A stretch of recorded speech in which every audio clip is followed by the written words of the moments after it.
So one other chordal thing I want to just show you, and that's like, obviously I was doing more distortion, or a lot of distortion, and that's octaves. And so I was just taking like an E power chord, and then maybe down to a D. So this is where you have to know a little bit of theory, but experimenting and just using your ear for something that sounds good is a good bet. But basically what I was doing was I was seeing that I had E major down to D major, which basically gives me like an E mixolydian scale. And if I just followed it even just on one string,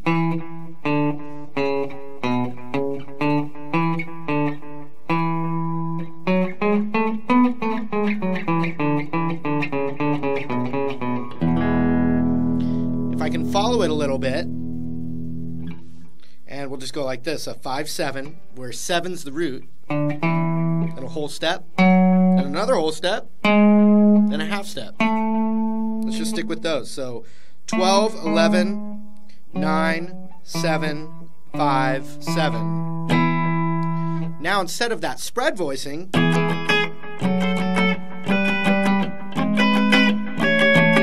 where we're having a harmony, now we're going to play the notes in unison, or actually octaves, which just means the same note. So if I have E right here, 7th fret of the A, then the 9th fret of the G is the same note.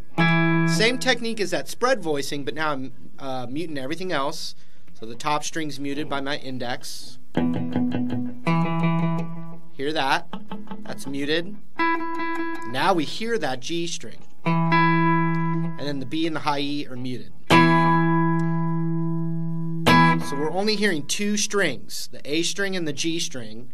And now I'm just going to follow that index finger. And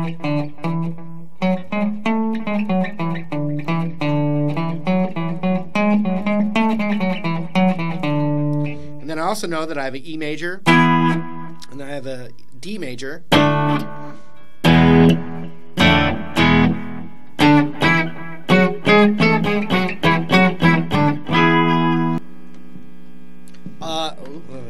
So octaves are also a really good way to thicken up a sound. Like if you just had some basic melody on one note, you could always double it up with an octave there and get a much more powerful sound. It's great with distortion. I also like to mix it up like in a 2-guitar player format where, you know, one guy might be playing chords and another guy's doing a little octave melody.